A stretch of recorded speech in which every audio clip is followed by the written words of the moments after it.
이 시간 우리를 하나님의 자녀 삼아 주시고 또 오늘 다음 세대의 주일로 예배 드릴 수 있도록 또 그 예배의 자리에 우리를 예배의 주인공으로 세워주신 하나님께 감사와 영광을 올려드립니다. 정말 만물이 약동하는 계절의 여왕이라고 하는 5월의 첫 주일, 우리 다음 세대를 기억하며 특별히 다음 세대 주일로 예배 드릴 수 있어서 하나님께 감사와 영광을 올려드리고, 지난 주일까지 코로나19로 인해서 이제 많이 참석하지 못했는데 다행히도 또 오늘은 또 다음 세대 어린이들이 이렇게 함께 예배할 수 있어서 더 의미가 있고 또 감사합니다. 하나님께서 정말 이 프로그램의 5월보다 더 싱그러운 그러한 하나님의 생기로 예배하는 우리 모두의 삶 가운데 풍성히 부어주시기를 간절히 소망합니다. 우리는 이 땅에 많은 종교들이 있는 것을 보게 됩니다. 굉장히 많은 것 같지만 그래도 우리가 꼽을 만한 종교는 그렇게 많지 않습니다. 유대교, 또 이제 무슬림, 마호멧을 믿는 무슬림, 회교, 그리고 석가모니를 믿는 불교, 그리고 예수 그리스도를 믿는 기독교. 아마 이렇게 4개가 아마 세계의 큰 이제 종교라고 이름할 수 있는, 그 외에 수많은 종교들이 있지만 그것은 마치 이제 큰 강의 본류가 되지 못하고 아주 작은 지류에 불과합니다. 그런데 그 4개의 종교 가운데 3개의 종교는 어쩌면 그 뿌리가 이렇게 동일할 수도 있습니다. 아브라함의 자손, 아브라함을 믿음의 조상이라고 고백하는 종교가 유대교, 그리고 회교, 그리고 기독교입니다. 그런데 그와 다른 종교가 있는 불교. 불교는 이제 석가모니를 믿는, 그의 사상을 믿는 사람들이 종교입니다. 이 4개 종교 중에 다음 세대가 줄어드는 것을 염려하는 종교는 오직 기독교밖에 없습니다. 참 아이러니한데 그 이유는 분명합니다. 불교는 이제 카스트 제도라는 것이 있습니다. 태어날 때부터 자기의 계급이 다 정해져 있다는 것이죠. 우리 학생들은 아마 다 배웠을 것입니다.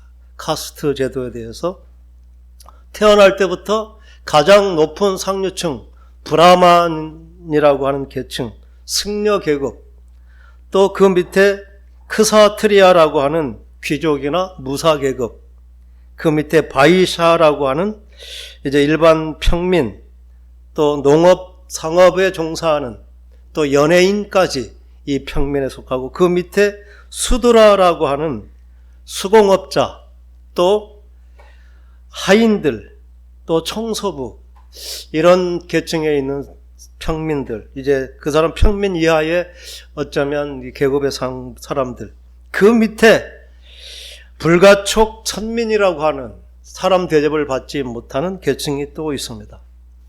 이 사람들을 이제 마하트마 간디는 신의 아들들이다, 이렇게 그들을 특별히 또 존칭을 붙여서 그들의 인권을 주장하기도 했습니다. 이 사람들은 태어날 때부터 이 계급이 변할 수 없기 때문에 그들은 자기네 신분의 상승이라든지 다른 것을, 다른 종교로 귀환하는 것을 꿈꾸지 못합니다. 그런데 그들이 그것을 참아내는 것은 윤회설이라고 하는 그러한 것을 믿기 때문이죠. 지금은 신분이 어떻든 간에 지금 세대에 자기의 책임을 다하면 다음 세대에는 더 좋은 어떤 신분으로, 또 잘못하면 더 짐승이나 다른 하찮은 민물로 태어난다는 그 윤회 사상 때문에 결코 지금의 신분을 불평하지 않고 견뎌낼 수 있는 것입니다. 그러므로 불교는 근본적으로 이 생명의 존엄성을 알지 못하는 것입니다. 생명은 영원한 그 윤회의 고리 중에 한 부분일 뿐이라고 이렇게 불교의 생명을 그렇게 평가를 하는 것입니다. 그러나 생명은 그렇게 윤회의 고리 중에 사람이 됐다가 짐승이 됐다가 또 미물이 됐다가 이러한 가치가 결코 아닙니다. 생명은 하나님께로부터 하나님이 주신 것이고 유일하며 단 한 번뿐인 것, 그게 생명의 가치입니다. 그렇기 때문에 생명은 가치 있고 어떤 것보다 내가 생명을 가진 자 되었다는 것, 내가 이 땅에 생명을 가지고 태어났다는 그것만으로도 우리는 다른 어떤 것과 비교할 수 없는 최고의 가치를 얻은 것이고, 우리가 생명의 존재가 되었다는 것이 특권이요 또 가장 큰 영광인 것입니다. 그게 기독교가 주는 생명의 가치고 우리 한 사람 한 사람에게 부여된 가치와 존귀함인 줄 믿습니다. 그런데 유대교는 이 아브라함에게 오늘 주신 말씀, 내 자녀들, 내 식구들에게 하나님의 공의와 공도를 지켜 행하도록 가르치라.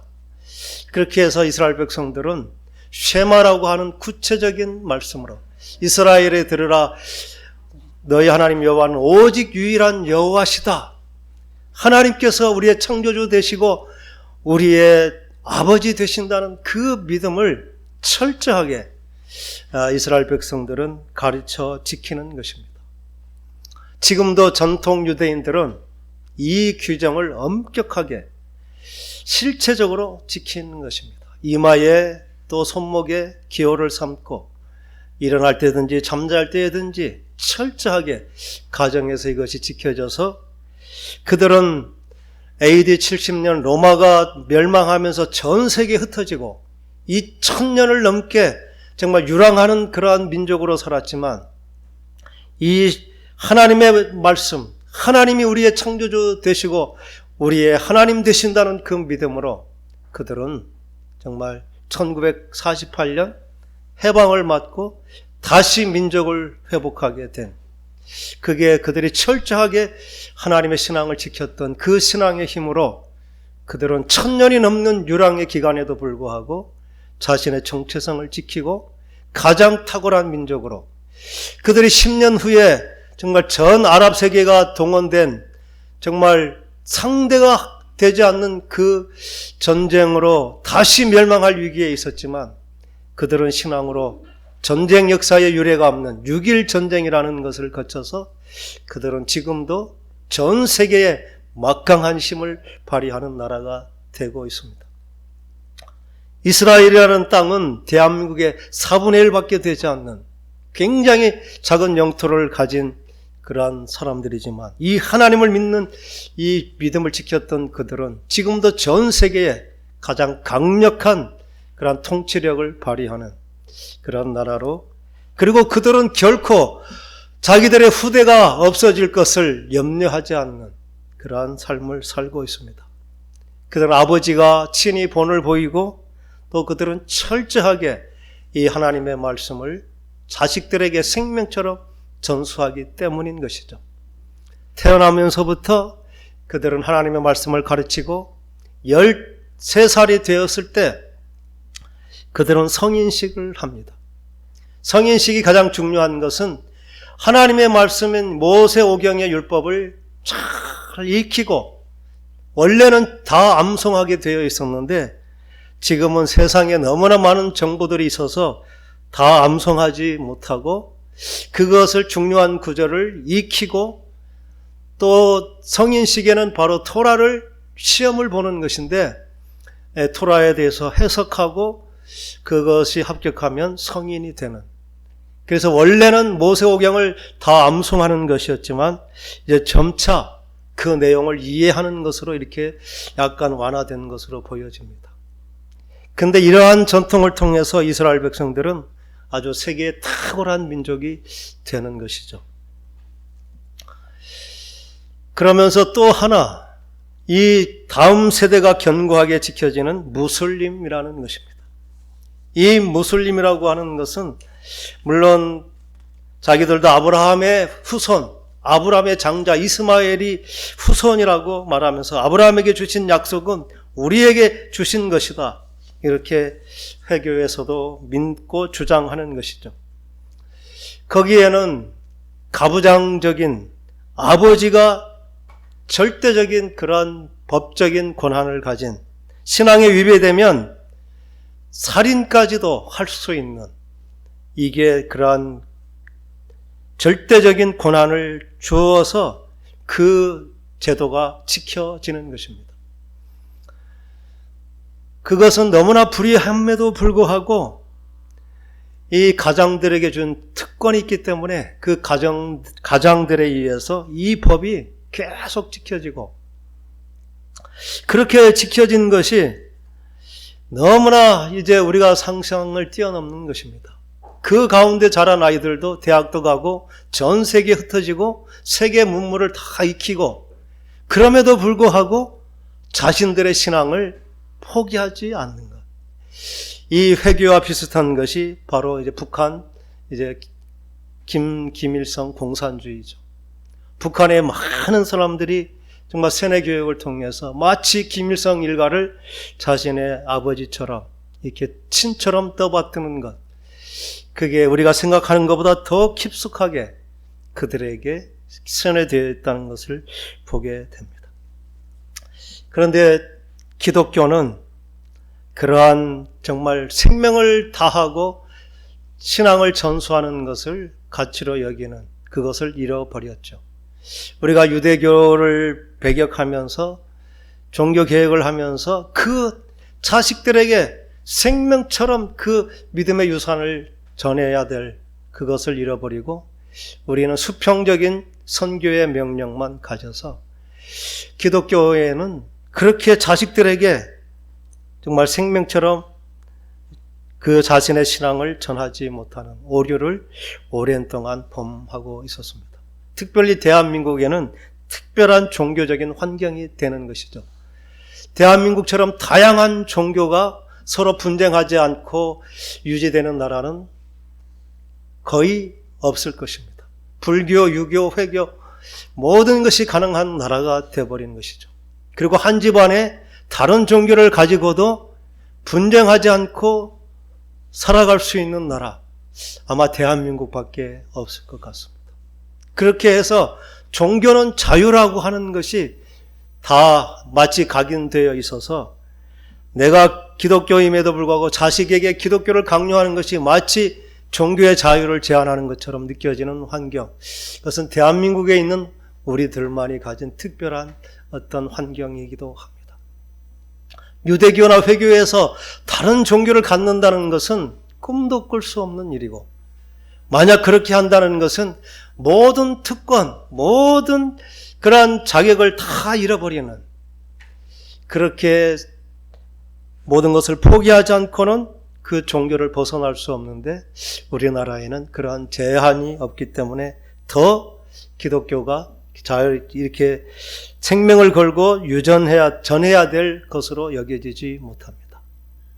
그런데 하나님께서는 처음부터 아브라함을 부르시고, 아브라함이 영원히 살지 못하고 그의 후손이 아브라함에게 주신 복을 이어가야 될 것을 아시고, 아브라함에게 이삭이 태어나기도 전부터 내 자녀에게 반드시 너가 가진 신앙을 전하라고 오늘 이렇게 신앙의 위임의 명령을 주신 것입니다. 우리는 이것을 다시 회복하는 그러한 계기로 오늘 어린이 주일, 다음 세대 주일로 새롭게 마음에 다짐하는 시간이 되었으면 합니다. 그렇다면 제일 중요한 문제가 있습니다. 왜 하나님께서 그렇게 철저하게 신앙을 계승하라고 명령을 하셨을까요? 우리는 전도서는 그 이유를 분명하게 가르쳐 주십니다. 이 땅에 살았던 가장 지혜로운 사람, 가장 높은 부귀와 명예와 영광을 누렸던 사람, 그 사람을 꼽는다면 우리는 솔로몬 왕을 꼽을 것입니다. 우리가 가난한 사람이 재산 그 아무것도 아니야 이렇게 말한다면 그 말에 설득력이 없겠죠. 근데 가장 많은 재산을 가졌던 사람이 재산은 그렇게 큰 가치가 아니야 이렇게 말한다면 설득력이 있을 것입니다. 그래서 우리의 말은 큰 의미가 없지만 솔로몬의 말, 지혜로 말하면 그를 따를 사람이 없고 그가 누렸던 영광과 그가 가졌던 그런 높은 권세와 또 그가 누렸던 부귀, 누구도 세상 어떤 사람도 그보다 더 높은 것을 누려본 사람이 없기 때문에 솔로몬의 말은 참 설득력이 있는 것입니다. 그분이 하신 말씀이 전도서에 나와 있는데 함께 읽어보겠습니다. 1절 2절 말씀. 다윗의 아들 예루살렘 왕 전도자의 말씀이라. 이 전도자가 바로 솔로몬입니다. 전도자가 이르되 헛되고 헛되며 헛되고 헛되니 모든 것이 헛되도다. 뭐가 헛되다는 것일까요? 얼마나 헛된지 헛되다는 것을 5번이나 말하고 있죠. 헛되고 헛되며 헛되고 헛되니 모든 것이 헛되다. 이것은 이 세상에서 추구하는 자기의 자랑, 명예, 권세, 영화, 인간이 누릴 수 있는, 인간이 추구하는 모든 가치, 솔로몬이 누렸던 최고의 지혜, 최고의 명성, 영광, 더 좋은 자리, 더 높은 자리, 더 편안하고 더 안락함, 그 모든 것을 다 추구해 봤지만 모든 것이 결국은 헛되고 헛되다는 말입니다. 그래서 3절에 해 아래서 수고하는 모든 수고가 사람에게 과연 무엇이 유익할까? 과연 가치 있는 것이 무엇일까? 이렇게 질문하면서 그 답은 모든 것이 가치가 없고 헛될 뿐이라 이렇게 말합니다. 우리는 인생을 다 살아보면 과연 내가 추구하며 살았던 것이 과연 어떤 의미와 가치가 있는가? 그때 비로소 헛되고 헛될 뿐이라는 것을 이제 결국 인생에 마치는 그 순간에 깨닫게 되는 것입니다. 그냥 아무런 생각이 없이 우리의 인생을 마친다면 잘 생각하지 못하겠지만 의식이 있고 과연 내가 살아냈던 인생의 삶의 가치가 무엇인지, 내가 살았던 인생은 과연 어떤 의미가 있는지 그런 질문을 정직하게 자신에게 한다면 그 마지막에 할 수 있는 대답은 모든 것이 헛되고 헛되어 물거품을 잡는 것 같을 뿐이라 이렇게 고백할 수밖에 없습니다. 우리는 죽음이라는 것을 의식하면 더 이상 욕심도 내려놓고 원수됐던 원수도 용서하게 되고 사람이 달라지게 되는 것이죠. 그래서 사람들은 죽을 때가 되면 달라진다 이렇게 말하기도 합니다. 그러나 죽을 때가 되어서 그렇게 된다면 얼마나 억울합니까? 우리는 이 사실을 죽을 때 가서야 깨달아 알게 되는 것이 아닙니다. 우리는 인생을 이제 시작할 다음 세대, 우리의 젊음이 있고 우리의 무한한 가능성이 있을 시작이 이때에 이 사실을 알아야 되는 것입니다. 그래서 솔로몬이 지혜로 하는 말씀, 결론적으로 하는 말씀은 우리의 인생의 끝에서 알아야 되는 것이 아니라 다음 세대들, 젊음이 있는 우리들이 반드시 알아야 되는 것인데, 이 가장 지혜로운 솔로몬이 결론적으로 하는 말이 무엇인지를 우리가 한번 들어보도록 하겠습니다. 전도서 12장 13절 14절 말씀인데 함께 읽어보겠습니다. 이래 결국을 다 들었으니 하나님을 경외하고 그의 명령들을 지킬지어다. 이것이 모든 사람의 본분이니라.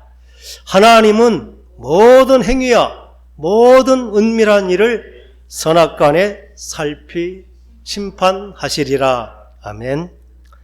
우리가 물려받은 그 신앙의 내용이 바로 그것입니다. 우리는 우리의 창조자 하나님이 계시다는 사실, 나의 생명은 그분으로부터 시작되었으며 우리는 세상의 헛된 가치, 다시 말하면 부귀와 권력과 명예와 자랑을 추구하는 그러한 끊임없는 탐욕의 노예로 사는 것이 아니라 하나님께서 나와 함께 계시고 세상의 어떤 유혹보다도 하나님의 말씀이 더 가치 있고 소중하다는 것을 깨닫고 여호와를 경외하는 것이 지혜와 지식의 근본이라 하신 그 말씀처럼 이 말씀은 하나님을 경외하는 자에게 하나님께서 지혜를 주시고 놀라운 지식을 주시겠다는 그러한 것입니다. 그 지혜와 지식을 가지고 세상을 유익하게 하고 나뿐 아니라 이웃과 더불어 행복한 세상을 만들어가는 사람이 되는 것. 이게 하나님의 심판 앞에 설 때 우리가 하나님 앞에 자랑할 수 있는 삶이 되는 것입니다.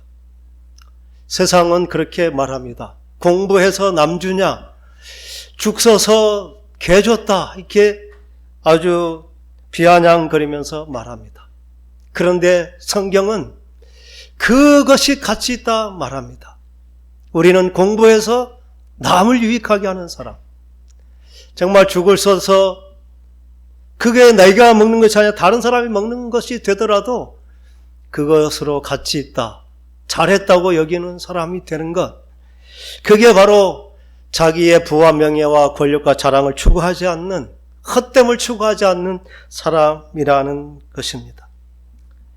우리는 남 좋은 일 하려고 사는 인생이 되는 것, 그게 예수님께서 보여주신 삶인 것이죠.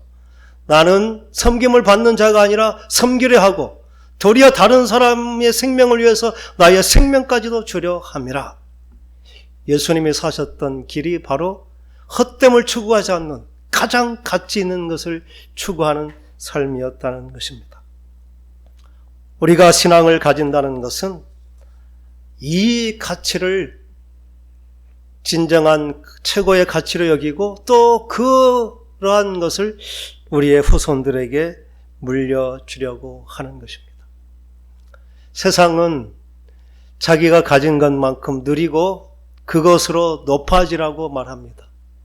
그래서 우리는 내게 있는 것으로 자기 욕심을 채우고 동네에서 왕초 노릇하는 것, 그것을 마치 성공이라고 여기는 것입니다.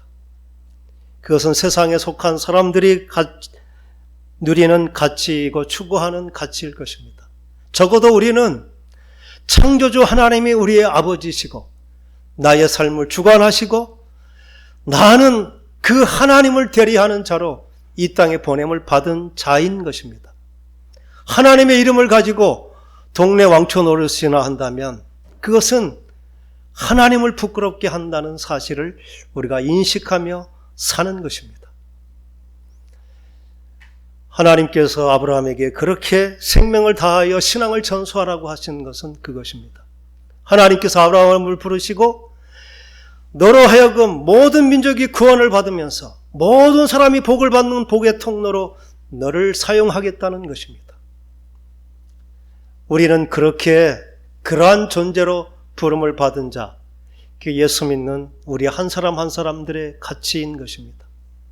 그 세상이 따를 수 없는, 세상이 추구할 수 없는, 꿈도 꿀 수 없는 것을 우리는 꿈꾸고 누리는 자, 그게 신앙을 가진 자고 우리는 그 신앙을 생명을 다하여 우리 후손들에게 전하고자 하는 것입니다.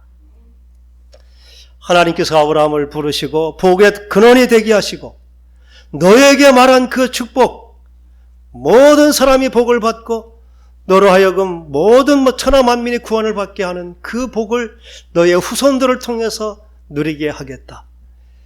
그래서 그 복을 누리기 위해서는 우리 이 신앙을 가져야 되는 것입니다. 하나님께서 우리의 주인 되시고 창조자 되시고 아버지 되시고 또 내 인생에 내가 마지막 날 그 앞에 하나님 앞에 서서 내가 이 땅에 살 동안 무슨 일을 하고 왔냐고 우리에게 물으실 것이고 우리는 그 앞에 자랑스럽게 내가 한 일들을 고백할 수 있는 사람이 돼야 될 것입니다. 자기 이익, 자기 자랑, 자기 욕심만 채웠던 삶은 하나님 앞에 아무런 자랑이 되지 않는 것입니다. 그것은 세상 사람들이 추구했던 것이고 모두가 추구하는 것이지만 그것은 하나님이 원래부터 주신 것이 아닙니다. 하나님은 원래부터 인간은 더불어 살고 다른 사람을 유익하게 하며 함께 아름다운 공동체를 만들어가는 것, 함께 있어서 즐거운 세상을 만드는 것, 믿는 사람 한 사람이 있어서 마치 썩어 부패하던 그곳이 정말 새로운 생명의 기운으로 새로워지는 것, 희망이 없는 그곳에 희망이 시작되게 하는 것, 그게 예수 믿는 우리 한 사람 한 사람을 세우신 하나님의 뜻인 줄 믿습니다. 그러한 가치를 사는 자, 그게 아브라함의 후손으로 사는 것이고 믿음을 지켜 사는 우리의 삶이고, 우리들은 그러한 것을 살아낼 우리보다 더 위대한 사람을 기대하는 것입니다. 그렇게 살아낸 모범이 있을까요? 이 땅에서는 잘 찾지 못하지만 그렇게 살아낸 사람을 성경은 분명히 말씀하고 있습니다. 아브라함은 신앙의 대물림을 이삭에게 또 그 아들 야곱에게 그의 손자 요셉에게 전해진 신앙의 4세대를 보게 한 것입니다. 저에게도 어머님이 계십니다. 그리고 저에게 아들이 있고 또 저에게도 손자가 있습니다. 대가 올라갈수록 그 사랑은 그렇게 깊어지지 않습니다. 그런데 내려갈수록 그의 사랑의 깊이는 얼마나 커지는지요. 내가 아들을 보는 것보다 손자를 보는 그 사랑의 깊이, 내가 손자를 보는 것보다 우리 어머님이 증손자를 보는 그 사랑의 깊이가 비교할 수 없음을 보게 되는 것입니다. 하나님께서는 그렇게 나보다 나의 믿음이 후대들이 더 위대한 믿음을 갖고 사는 것을 소망하는 것, 이게 모든 부모들의 바람이고 또 우리 다음 세대들에게 바라는 우리 부모의 심정이기도 하고 원래부터 생명을 주신 하나님의 기대이기도 한 줄 믿습니다. 우리 다음 세대, 우리 젊은 우리 다음 세대, 정말 요셉을 본받아서 그렇게 사는 믿음의 사람들이 되기를 간절히 축원합니다. 우리는 부모로부터 무엇을 받았느냐에 대해서 우리의 미래가 결정되지 않는다는 것입니다. 요셉은 부모로부터 아무것도 받지 못했습니다. 그러나 그가 받은 것은 우리 가문을 하나님께서 부르시고 천하 만민이 복을 받게 하는 것, 그게 아브라함에게 주신 복이고 그 복이 내 할아버지, 아버지 너를 통해 이루시겠다고 하는 그 신앙은 그가 생명처럼 부여잡은 것입니다. 그러나 그의 시작은 아무것도 없는, 부모로부터 받은 아무런 재산도 없는, 아니 자신의 기본적인 권리마저 다 빼앗겨버린 노예로 그의 삶은 시작이 되었습니다. 그렇지만 그는 아무것도 가진 것도 없고 노예로 시작했지만 그 신앙을 부여잡은 그 요셉을 하나님께서 형통케 하시고 그로 하여금 전 애굽의 국고를 주관하는, 그리고 기근의 때에 전 세계 모든 사람을 살리는 그러한 위대한 하나님의 일꾼이 되게 하신 것, 그게 믿는 우리 다음 세대에게 주신 하나님의 약속이고 우리가 받을 축복인 줄 믿습니다. 부모가 우리에게 줄 수 있는 가장 위대한 것은 이 땅에 나를 태어나게 하신 생명을 주었다는 사실입니다. 재산이나 권력이나 다른 어떤 것을 하나도 물려주지 않았을지라도 생명을 주었다는 그거 하나면은 어떤 것과 비교할 수 없는 모든 것을 받은 줄 믿습니다.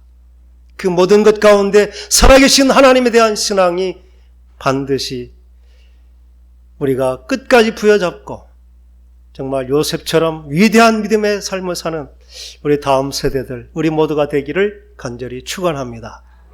기도하겠습니다.